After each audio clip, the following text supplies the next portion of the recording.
말씀 듣고 상품을 한번 올려보려고 하는데 상품 제목을 어떻게 지어야 할까? 좋은 상품 이름명을 짓는 방법이 알려주셨으면 좋겠습니다. 네, 상품명 만드는 방법이거든요. 우리가 스마트스토어 SEO에서 중요한 게 상품 적합도 부분에서 상품명이라고 말씀을 드렸잖아요. 상품명. 자, 그럼 제가 질문 한번 해볼게요. 상품명은 뭐가 들어가나요? 상품명을 구성하는 요소, 키워드예요. 자, 키워드는 누가 검색하나요? 네, 소비자가 검색을 합니다. 이 상품명의 역할은요, 뭐냐면 유입을 시키는데 중요한 역할이거든요. 유입을 시키는데. 그러면 키워드는 누가 검색해요? 소비자가 검색하는 거잖아요. 그러면 여기서 답이 나와요. 소비자가 검색하는 키워드로 상품명을 만들면 돼요. 그쵸? 소비자가 검색하는 키워드. 자, 그럼 우리가 이걸 찾으면 되거든요. 소비자가 검색하는 키워드 어디에 나와 있나요? 가장 기본적으로 자동완성어와 연관검색어예요. 자동완성어가 네이버나 쿠팡이나 또 어떤 쇼핑몰이든 다 자동완성어와 연관검색어가 있어요. 자, 대표님, 왜 자동완성어와 연관검색어를 왜 사이트에서 왜 만들어 놨을까요? 이유가 뭘까요? 소비자들이 더 쉽게 찾을 수 있게끔 도와주는 것 같습니다. 그렇죠. 쉽게 찾을 수 있게끔 도와주는 역할이거든요. 그러면 이 자동완성어와 연관검색은 누가 만들었나요? 소비자가 만들었죠. 그러면 소비자와 만든 자동완성어 연관검색어를 뭐 해야 돼요? 첫 번째 단계는 수집하는 단계예요. 소비자가 쓴 자동완성어 연관검색어를 다 수집을 하는 거예요. 예를 들어 팔토시라고 볼게요. 네이버에 팔토시라고 검색을 해봐요.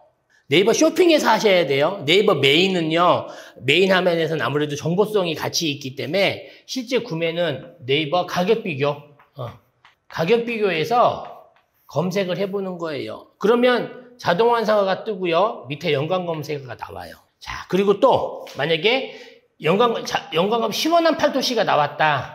그러면 시원한 팔토시로 다시 검색을 하는 거예요. 그래서 자동완성어와 연관검색어를 뽑아요. 이 단계를 뭐예요? 수집하는 단계예요. 자, 자동완성어와 연관검색어. 세 번째로 뭐냐면 동의어가 있어요. 동의어. 예를 들어 빨대. 동의어 뭐예요? 스트로우.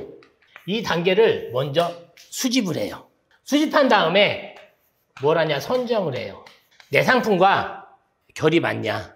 예를 들어 팔토시가 예를 들어 여러 가지 팔토시가 나와 있어요. 그런데 뭐 짧은 팔토시라고 나와요.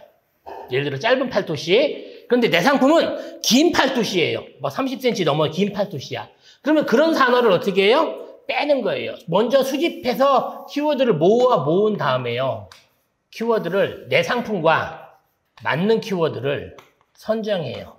한 번 걸렀죠? 이제 또 한 번 골라야 돼요. 세 번째는 뭐 해야 돼요? 세 번째는 조회수를 조회해요. 조회수와 카테고리.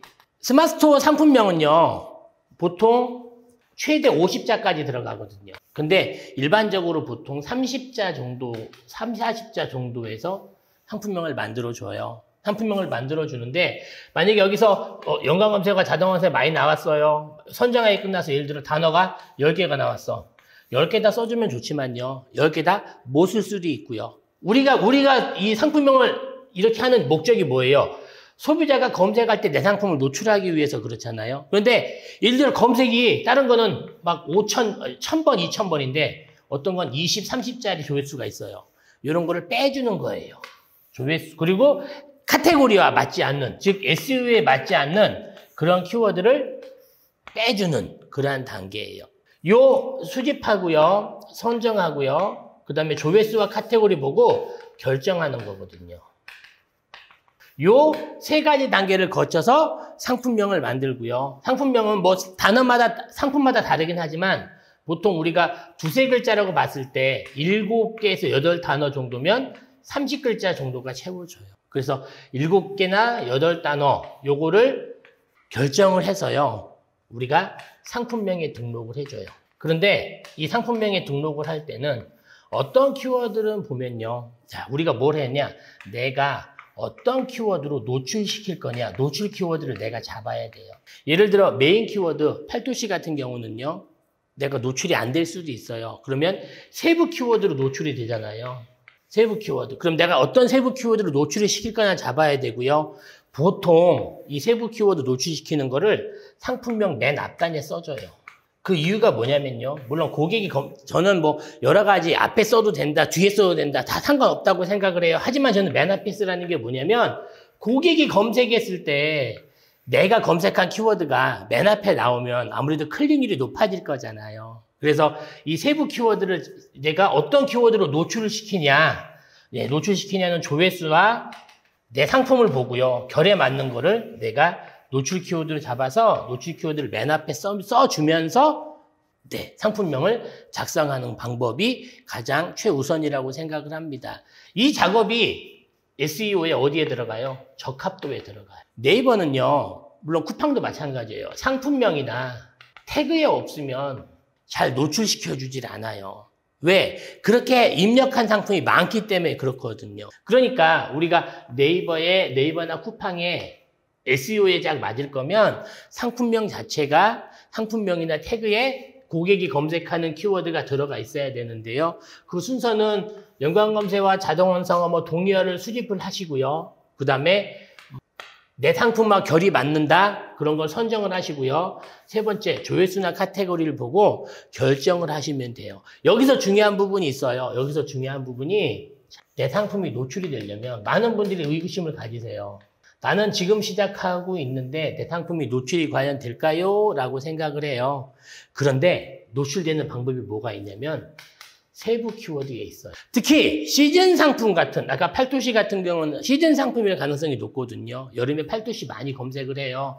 왜냐면 해가 뜨겁기 때문에 8도시를 가리려고, 피부를 보호하려고 하는데 세부 키워드.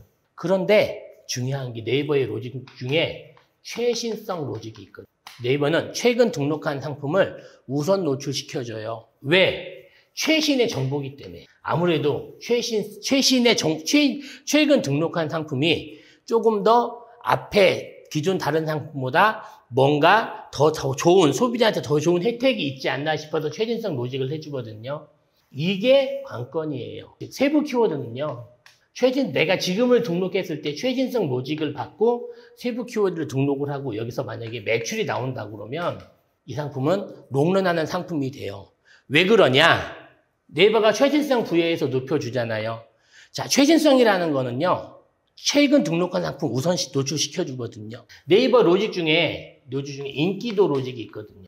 판매 실적이에요. 근데 판매 실적은요, 2일, 7일, 30일로 나누어지고요. 즉, 이 얘기는 뭐냐면, 구매가 30일 동안 없으면 판매 실적이 똑같다는 얘기거든요. 그러면, 만약에 8도시라고 그랬을 때 8도시가 만약에 5월에 많이 나간다. 그러면 3월에는 매출이 없을 거잖아요. 그러면 기존에 등록했던 상품이나 내 상품이나 3월에는요. 어때요? 똑같다는 얘기예요. 판매 실적 부분은 없다는 얘기예요. 그런데 나는 뭐가 있어요? 최신성 로직이 있어요. 그래서 기존 상품보다 높게 노출될 가능성이 있거든요. 그러면 매출이 나올 가능성이 높아진다는 거죠. 그게 바로 여기 이 노출 키워드와 연결이 됩니다. 그래서 상품명을 잡을 때는 우리가 최대한 많이 키워드를 수집해 놓고 만약에 내가 빠진 게 있다. 그럼 나중에 수정해야 되거든요. 나중에 추가로 상품명을 바꿔도 돼요. 잘 바꾸면 돼요. 자, 그런데 안 바꾸는 게 더 좋거든요. 그럴 일이 없기 위해서는 우리가 수집 단계에서부터 모든 키워드를 꼼꼼히 다 수집해서 뒤에 내가 원하는 노출 키워드를 잘 잡으면 그 부분이 바로 매출이 바로 나오는 상품명 만드는 법이라고 말씀을 드릴 수 있을 것 같습니다.